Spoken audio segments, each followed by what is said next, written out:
Class जो है काफी सर्दी है और इस सर्दी में हमने अपना काम पूरा कर दिया है और हमारा जो बायो का जितना भी चैप्टर देखना है उन सारे चैप्टरों को क्वेश्चन चैप्टर पढ़ाने के बाद हमने क्वेश्चन भी कराना शुरू करा दिया है।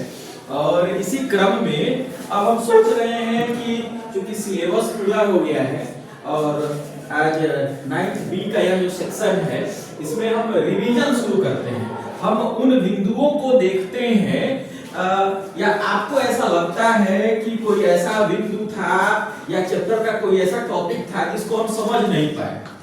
क्योंकि एक समय था जब हम सिलेबस को लेके चल रहे थे और हमने कहा था कि हर साल हमारी जो परंपरा है, जब से मैं बायो पढ़ाता हूँ 9th क्लास का, तब से हर एक साल मैं रिवीजन जरूर करवा देता हूँ। दिसंबर आते आते सिलेबस को खत्म करके समाप्त करके और फिर एक हम पुनरावृत्ति कराते हैं जिससे कि बच्चों का वह टॉपिक जो समझ नहीं पाए या किसी टॉपिक पे उनका डाउट रह गया तो उसको कैसे हम क्लियर करेंगे, इसकी के लिए अब क्लास चलेगा जनवरी तक। इसका यही हमारा मेंशन होगा और आज हम सीधे सीधे अपने फर्स्ट चैप्टर पे चलते हैं जिससे हमने इस क्लास की शुरुआत की थी। और जो हमारा फर्स्ट चैप्टर था जिसको हम कहते हैं जीवन की इकाई, जिसको हम कोशिका कहते हैं। कोशिका के संदर्भ में आप सबको पता है कि भाई अगर कोई भी हम एक बड़ी संरचना चाहते हैं तो उस संरचना की नींव रखनी होगी और वह जो संरचना की नींव है किसी भी जीव के शरीर में, वह इस पृथ्वी का कोई भी जीव हो जिसके शरीर की शारीरिक संरचना और आकृति की हम बात करेंगे तो कोशिका को हम छोड़ के नहीं चल सकते।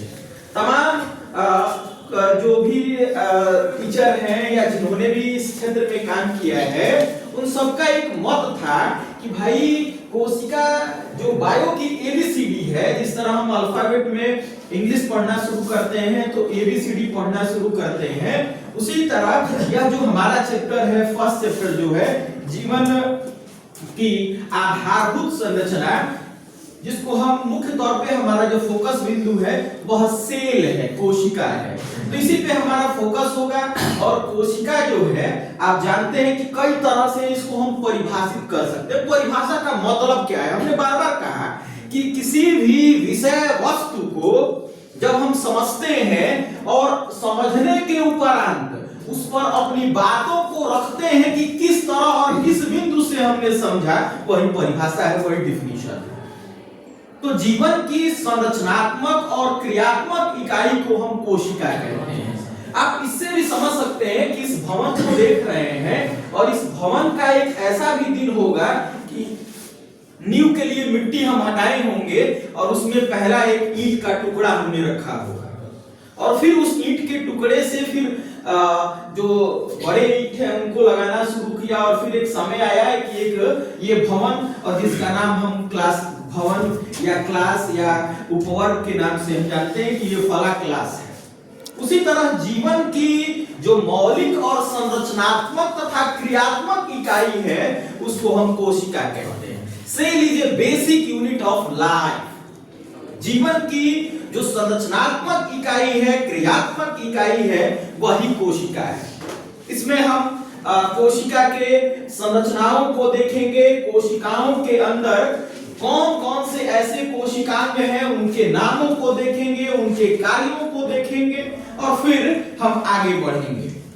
क्योंकि खास करके कार्यों में कुछ ऐसे भी, चूंकि हम हिंदी मीडियम से पढ़ते हैं तो हिंदी मीडियम में और खासकर जो हमारा भोजपुरी भाषी हम लोग क्षेत्र के हैं तो हम प्रायः जो शब्द हैं और उस शब्द के नाम में ही अर्थ छिपे रहते हैं उसको भी निकालते हैं।